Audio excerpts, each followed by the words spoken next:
Donc là, nous allons maintenant parler un peu de la requête enum.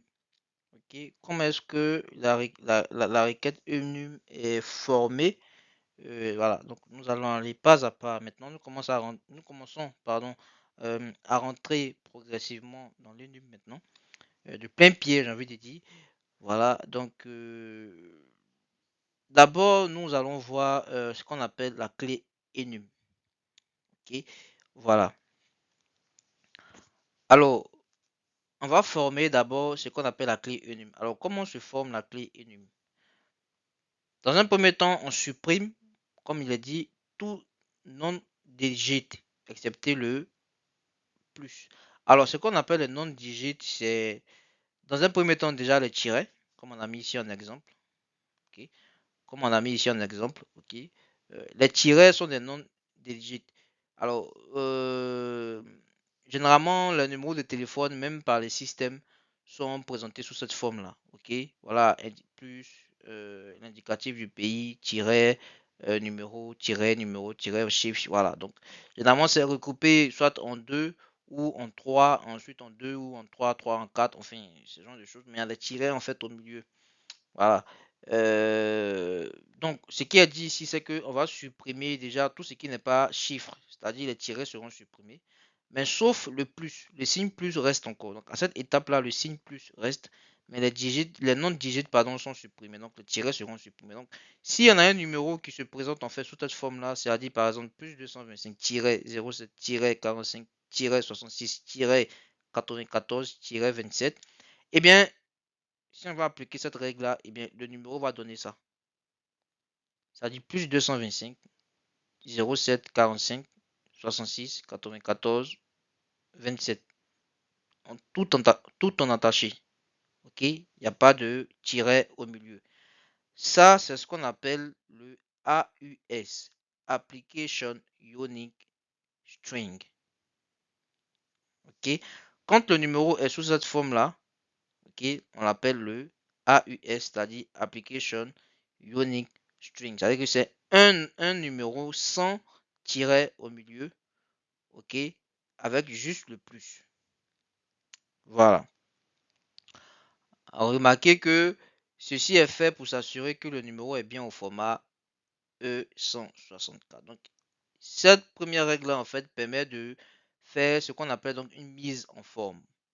Voilà, on va remettre le numéro en forme pour se rassurer que le numéro est vraiment au format E164. Parce que si le numéro n'est pas dans le format E164 là, eh bien, il sera difficile en fait de procéder au protocole enum dans son bon fonctionnement. Ensuite, en deux, on va supprimer le signe plus. Donc, la suppression du signe plus vient en deuxième position. Ok. Donc, le résultat de la première étape qui était d'avoir le numéro sur ce format-là, avec le plus, mais cette fois-ci sans les tirets là, et bien ce résultat-là, on va lui appliquer justement la deuxième étape qui consiste à supprimer le signe plus. Et donc, quand on supprime le signe plus, et bien on obtient ça comme numéro. Donc, on a le même numéro, sauf que il n'y a pas le plus devant. C'est tout. Voilà. Ensuite, maintenant, en troisième étape, maintenant, nous allons inverser. Ok. En troisième étape, le numéro est inversé. Ok. Donc, on parle d'inversion de l'ordre des digits. Ok. Donc, le résultat de la deuxième étape qui donne ça là, c'est le numéro sans le plus, ok, qui est là. Lorsqu'on l'inverse, eh bien, on obtient ça. Ok, on obtient le 7, 2, 4. Voilà, tout ce que. Donc, le numéro est inversé, c'est-à-dire le dernier chiffre devient le premier chiffre, l'avant-dernier devient le deuxième, ainsi de suite, jusqu'à ce que le premier chiffre devienne le dernier chiffre et le deuxième chiffre devienne l'avant-dernier chiffre. Donc, vous voyez, voilà. Donc, c'est exactement l'inverse en fait du numéro qui donne ça. Ok. Ensuite, en quatrième position, eh bien, on va insérer le signe point. Ok, on va insérer un point en fait entre les digits inversés. Donc, ça veut dire que ce qui est inversé là, c'est ce qui est là. Voilà. C'est très bien. C'est inversé. Ben, ça ne suffit pas. Il faut insérer le point. Donc, le signe point sera inséré entre les différents digits. Donc, ce qui donne ça. Ok. Voilà. Et enfin, eh bien, on va ajouter justement le nom ou encore le domaine, tout simplement, e164.arpa. C'est très important ça. Voilà. On va ajouter le .e164.arpa. À la fin, carrément. C'est à la fin qu'on rajoute ça. Donc, on avait ça. À l'étape précédente, on avait ça. C'est ce qui est là. OK. Donc, les digits renversés avec séparés par des points. Eh bien, on va rajouter maintenant ça là. Donc, quand on rajoute, donc ça donne ça. Ça donne donc le numéro inversé avec les points au milieu. Ajouter et on ajoute en fait le E164.arpa. Donc, ceci pardon, est vu comme un nom de domaine. Donc, ça, c'est très important à le dire et à noter. OK? Ce que vous voyez là, 7.2.4, pardon, .9, .6, .5, .4, .7, .0, .5, .2, .2, .e164.arpa, et bien tout ça, c'est vu comme un nom de domaine. Quand on dit que c'est vu comme un nom de domaine, eh bien, c'est vu comme un www.facebook.com par exemple. Ou bien c'est vu comme un www.google.com par exemple. Ou encore, si vous voulez, c'est vu comme un www.saheltéléphonie.com par exemple. Donc, la manière par laquelle on résout www.saheltéléphonie.com ou encore la manière par laquelle on résout www.yahoo.fr là, et bien c'est de cette même manière aussi, on va résoudre aussi 7.2.4.9.6.5.4.0.5.2.2.e164.arpa. Voilà. Donc, en fait, je prends juste cet exemple pour vous dire que vous devez le voir comme un nom de domaine, en fait. Voilà. Il est vu comme un nom de domaine au même titre que www.facebook.com, au même titre que www.cltéléphonie.com, au même titre que www.google.com. C'est vraiment un nom de domaine, en fait. Voilà. Donc ça, vous pourrez consulter le RFC 6116, qui est le RFC de référence de Enum. C'est exactement le protocole qui est décrit dans le RFC.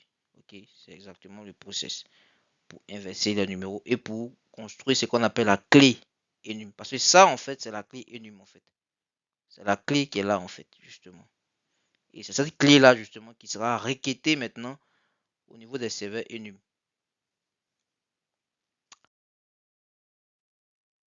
Donc, pour résumer un peu tout ce qu'on a vu jusqu'à présent ici, dans ce petit call flow là. Donc, on avait un carrier A, ici, on a un carrier B. Le carrier A, eh bien, il a une gateway, un enum server, un DNS et un proxy. Donc, tout ça, il a ça en local. Et le carrier B, en fait, il a son serveur DNS, donc le NS pour la zone cltéléphonie.com, avec l'adresse IP qui est là. Et ici, on a le SBC du carrier B, ok? Donc le carrier A en fait reçoit un appel avec ça comme numéro. Comme on a dit, la gateway va faire un enum. Ok. La gateway fait un enum qui est l'adresse en fait au serveur, comment dirais-je, au serveur DNS local. Ok. Le serveur DNS local, eh bien, il répond avec tous ces enregistrements NAPTR là, ok, associés à ce numéro là. Ok, c'est bien.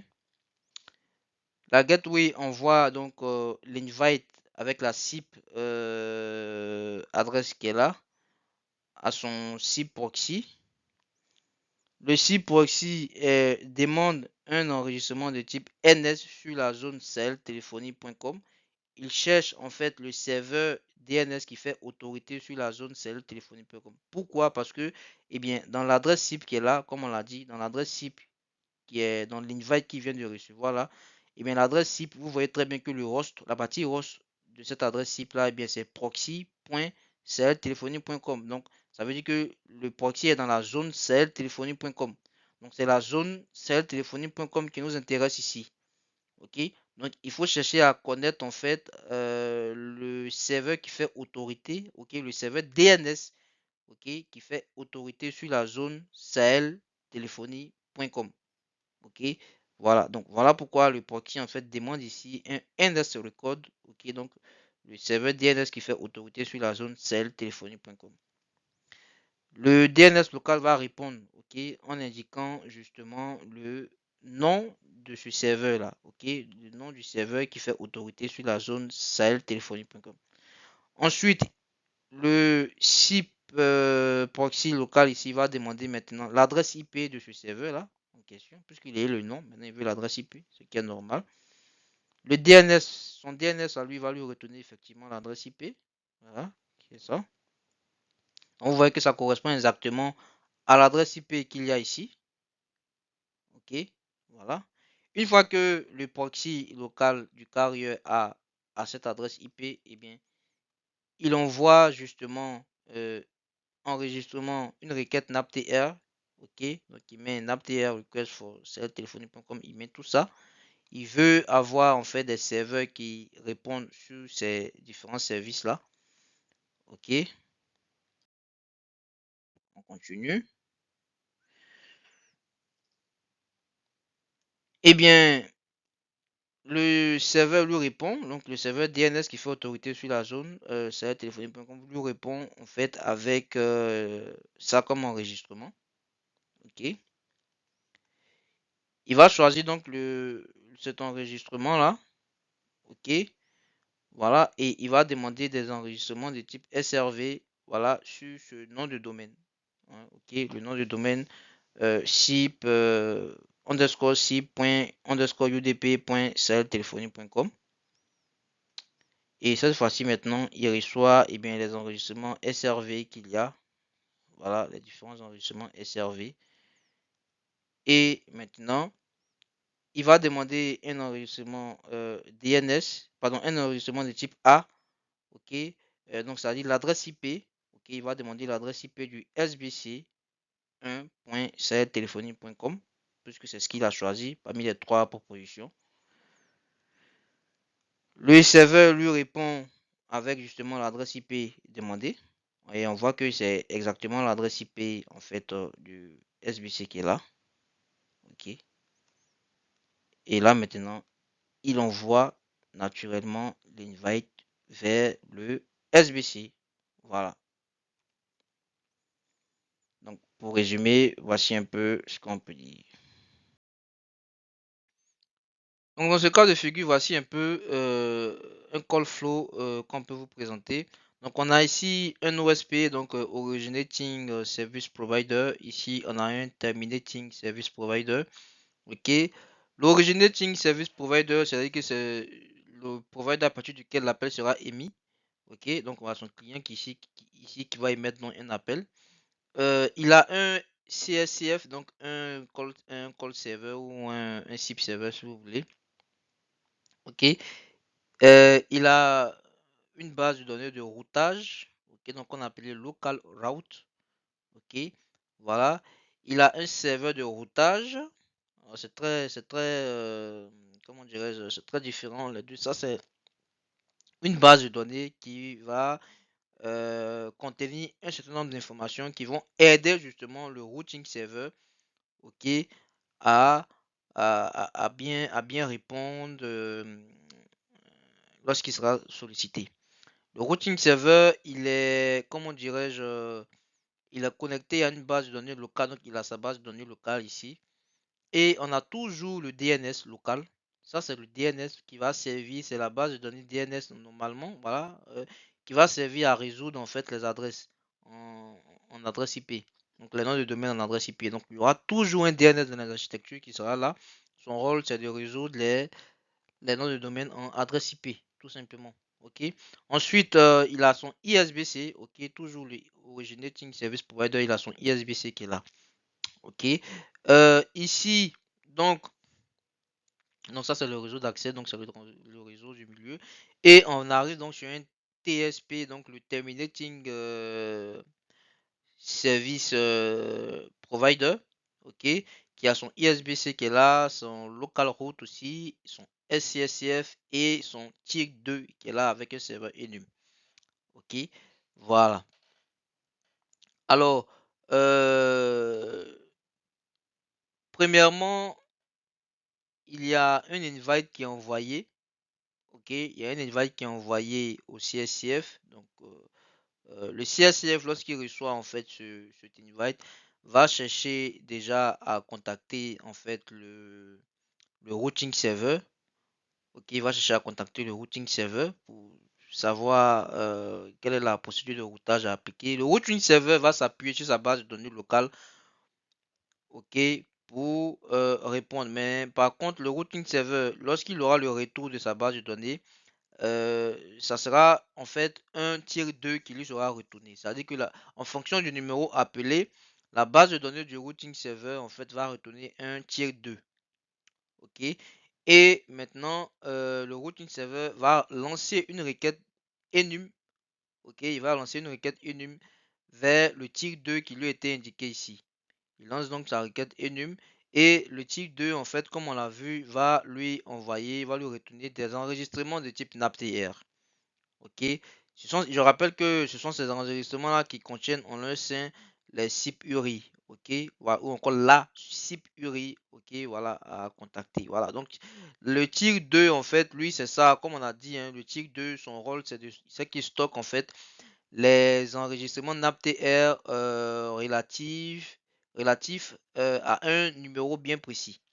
Ok, voilà. Donc, quand le tier 2 en fait reçoit donc la requête DNS du routing server de l'OSP, eh bien, il va répondre avec des enregistrements NAPTR.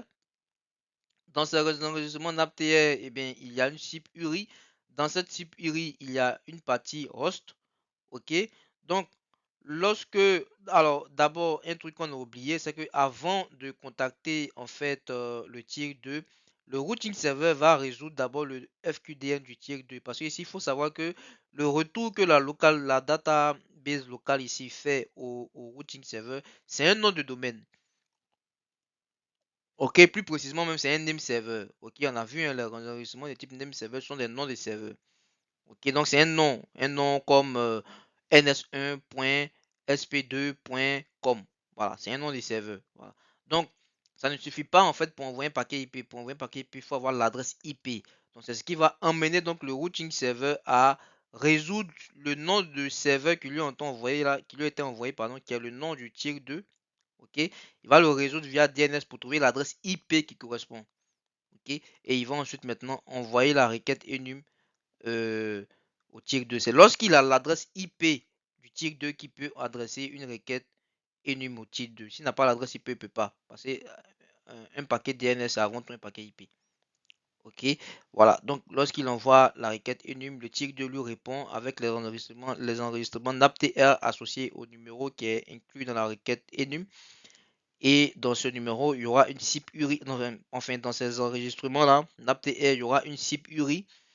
Dans la SIP URI, il y aura une partie host.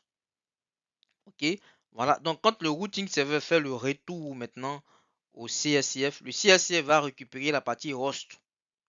Ok, le CSCF va récupérer la partie host de la SIP URI et il va la résoudre via DNS toujours. Ok, parce que la partie host là, en fait, ce n'est rien d'autre que le nom de domaine du ISBC du Terminating Service Provider. Donc tout est lié, tout est lié effectivement. Ok, donc il va récupérer la partie host de l'URI, il va le résoudre via DNS, il va retrouver l'adresse IP qui correspond. Ok, et il va justement ensuite maintenant envoyer l'invite en passant par les différents ISBC. Donc il va envoyer le CSCF de l'OSP, va envoyer l'invite à son ISBC. Le ISBC va envoyer l'invite à son homologue ISBC, ok, donc le ISBC du Terminating Service Provider. Et ce dernier là va envoyer donc l'invite au SCSCF et c'est ainsi que l'invite va arriver jusqu'à l'appeler. Donc selon ce cheminement. Ok, selon ce itinéraire, si je peux dire comme ça. Voilà. Donc, voici un peu le call flow. Donc ici, comme on a dit, on dit que c'est le leg en fait qui serait utilisé comme tier 2. Parce que vous avez vu que dans cette architecture-là, quelque part, il y a un tier 2 qui est requêté. Ok. Le tier 2, en fait, c'est le name, donc le serveur en fait qui héberge les enregistrements NAPTR d'un opérateur. Je reprends. Le tier 2, c'est le serveur DNS, si je peux dire comme ça. ou encore le serveur Enum, enfin en tout cas le serveur qui héberge les enregistrements NAPTR d'un opérateur. Je rappelle que ces enregistrements NAPTR là sont liés à un numéro de l'opérateur. Donc concrètement ici, en fait, les enregistrements NAPTR qui sont stockés dans ce tier 2 là, en fait, ce sont des enregistrements NAPTR qui sont relatifs au numéro, ok, aux différents numéros que j'ai ou bien dont le Terminating Service Provider est responsable. Ok, donc le Terminating Service Provider est responsable d'un ensemble de numéros comme on a vu. Pour cet ensemble de numéros là, eh bien, il y a un tier 2 en fait qui va indiquer dans les différentes bases et autres. Donc c'est ce tier 2 là en fait donc ce tier 2 que vous voyez là en fait c'est ce tier 2 là qui stocke, ok, tous les enregistrements NAPTR relatifs à tous les numéros en fait que ce provider là gère. Ok, voilà. Donc voilà pourquoi il était requêté à un moment donné dans le call flow de signalisation de l'appel. Et donc ici on veut vous faire comprendre que la base qu'on a appelée le lerg, ok, depuis le début de cette partie, on a introduit une base qu'on appelait le LERG, le lerg, Guide Routing. Effectivement, le lerg là en fait sera utilisé comme tier 2. Donc c'est-à-dire en gros les différents opérateurs en fait vont renseigner dans le lerg les enregistrements NAPTR en fait associés à leur numéro. Voilà, voilà un peu là où on voulait en venir justement. C'est-à-dire ici le lerg, la base de données lerg là en fait sera ici utilisée comme tier 2. C'est-à-dire les opérateurs vont enregistrer dans cette base de données là les différents enregistrements NAPTR, ok, concernant les numéros qu'ils gèrent. De sorte que lorsque un numéro qu'il gère par exemple euh, est appelé, ok, eh bien, dans le call flow, justement, le leg va intervenir parce que c'est le leg en fait qui fait office de tier 2 pour l'opérateur. En fait, c'est ça, c'est le leg en fait qui va faire office de tier 2 pour l'opérateur. Donc, ça dit, à un moment donné, le leg en fait sera consulté, comme vous voyez ici là, voilà, et il va répondre avec les enregistrements d'aptères qui vont avec, et voilà, l'appel s'établit tranquillement sans problème. Ok, voilà. Donc ici, c'est l'étape 1, comme on a dit, l'appel arrive. L'étape 2, le CSCF, donc envoie l'appel à son routing server. Le routing server consulte sa local database lui ramène un name server qui n'est rien d'autre que le name server du tier 2. Ok. Il va résoudre ce name server via DNS pour trouver l'adresse IP et ensuite en 5, voilà, il envoie sa requête DNS, sa requête enum, voilà, plutôt. Ensuite, le tier 2 va retourner la réponse avec, donc ça c'est l'étape 6, ok, avec un ensemble d'enregistrements NAPTR, comme on a dit. Le SCSCF, eh bien, va récupérer, comme on a dit, la SIP URI, ensuite le host qui est dans la SIP URI pour le résoudre en adresse IP et ensuite envoyer l'invite, voilà, de cette manière, jusqu'à ce que l'invite arrive à l'appeler. Donc voici un peu ce qu'on peut proposer. Donc voilà, nous sommes arrivés au terme, donc à la fin du module.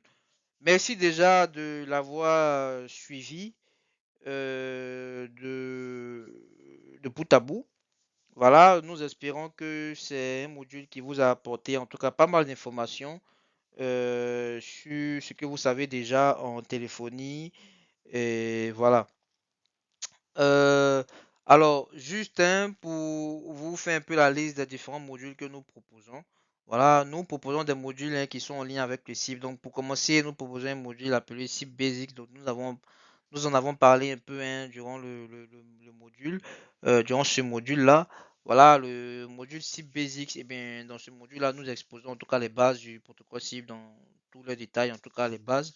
Et nous présentons même quelques éléments un peu plus avancé que les bases. Il faut dire que ce module aussi est jalonné de quiz pour aider dans la compréhension et aussi dans la consolidation des connaissances acquises. Voilà, tant entendu que avant d'aller plus loin dans un concept, il faut d'abord connaître les bases de ce concept. Ça, c'est très important. Voilà, c'est à partir des bases qu'on construit en fait de nouveaux éléments. Voilà, donc les bases doivent être solides de sorte à ce que lorsque vous aborderez en fait des concepts un peu plus avancés en lien avec les bases, donc en lien avec le CIP, eh bien vous ne serez pas perdu, vous comprendrez tout de suite les choses. Voilà.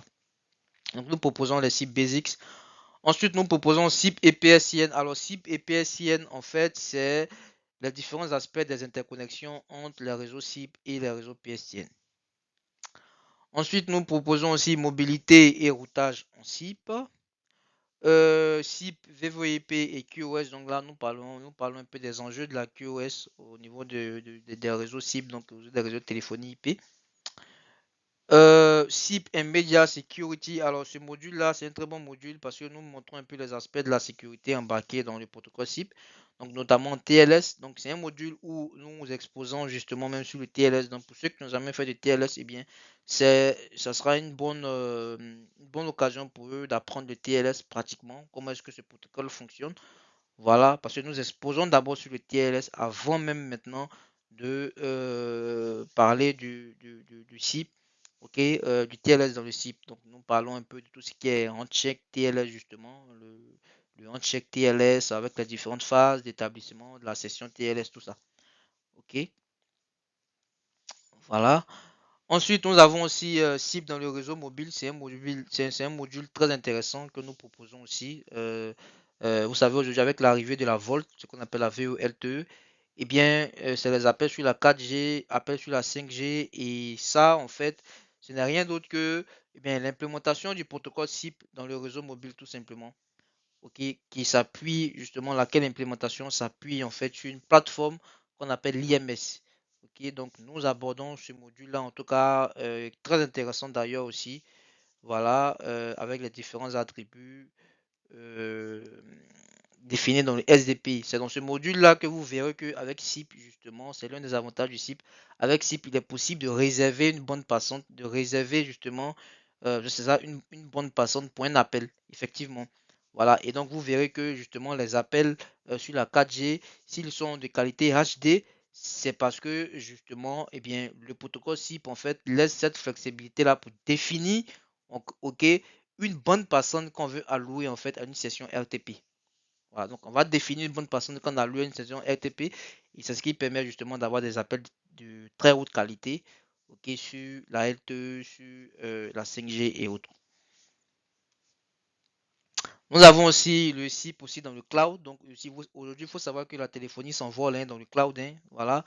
Nous avons voilà, les équipements de la téléphonie. Vous pouvez avoir des SBC dans le cloud, des PBX dans le cloud. Même aujourd'hui, les équipements de la 5G, les équipements Core 5G, je veux dire, la plupart sont des équipements virtualisés, enfin des fonctionnalités virtualisées, donc ils peuvent s'exporter dans un cloud quelque part, enfin même un cloud privé. Voilà. Donc aujourd'hui, le cloud aujourd'hui vraiment est beaucoup sollicité par les ingénieurs en téléphonie pour fournir des services de téléphonie beaucoup plus larges dans le monde entier. Voilà, donc nous allons vous présenter un peu dans ce module-là les différentes manières d'implémenter un PBX dans le cloud. Voilà. Euh, Ensuite, SIP et Enum. Alors donc SIP et Enum, c'est le module auquel vous venez d'assister maintenant et nous vous en félicitons. Voilà, d'avoir été courageux et d'être allé jusqu'au bout du module. Donc SIP et Enum.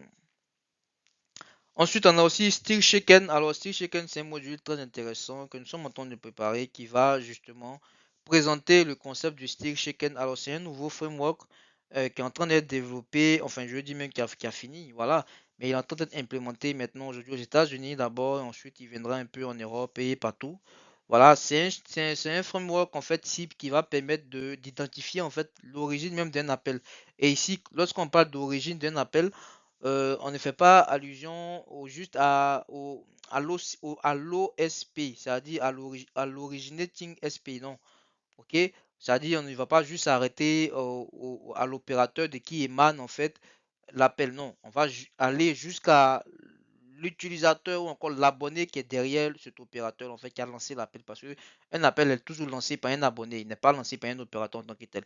L'opérateur il est juste là en fait pour transporter l'appel de son abonné. Mais l'abonné initialement, pardon, l'appel initialement est lancé par un abonné. Donc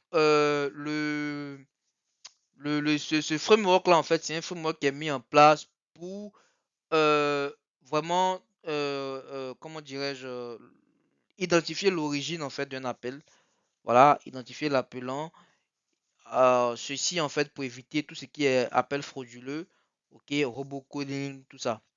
Ok, et c'est aussi, euh, comment dirais-je, mis en place avec d'autres frameworks tels que voilà, le passeport Diversion, le passeport LCD, tout ça. C'est un module qui est très intéressant parce que ça fait intervenir un peu un langage JSON. Voilà, parce que tout ce qu'on appelle les passeports, les autres, ce sont des passeports, ce sont des langages en JSON. Donc, c'est un peu du web aussi. Voilà, mais c'est un module qui est très intéressant et nous vous invitons justement à vous en acquérir pour comprendre aujourd'hui comment est-ce que le Stereo Shaken fonctionne, tout ça. Le RCD, c'est ce qu'on appelle le Rich Call Data. Ok, c'est cette technologie-là qui va permettre à ce que certaines informations s'affichent sur votre téléphone lorsque vous recevez un appel.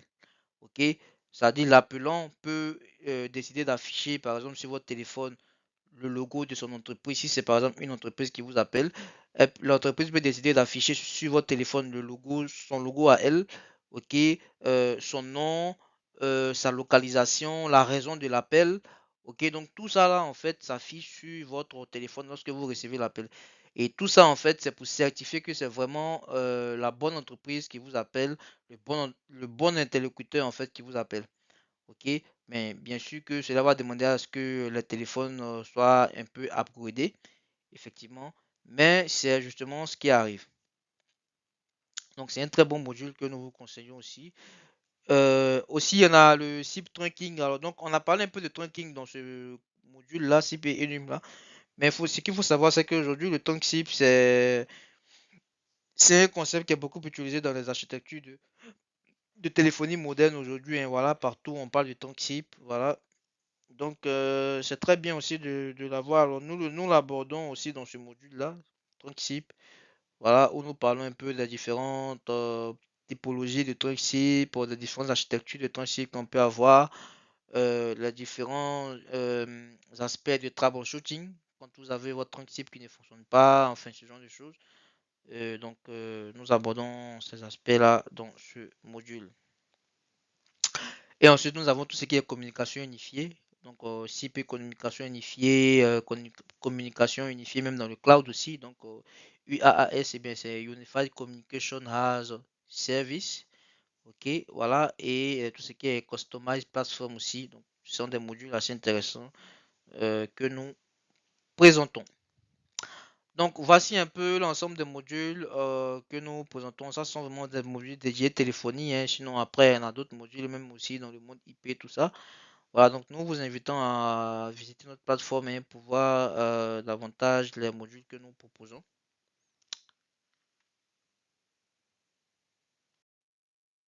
Voilà, alors, donc ici nous vous laissons nos coordonnées, comme toujours.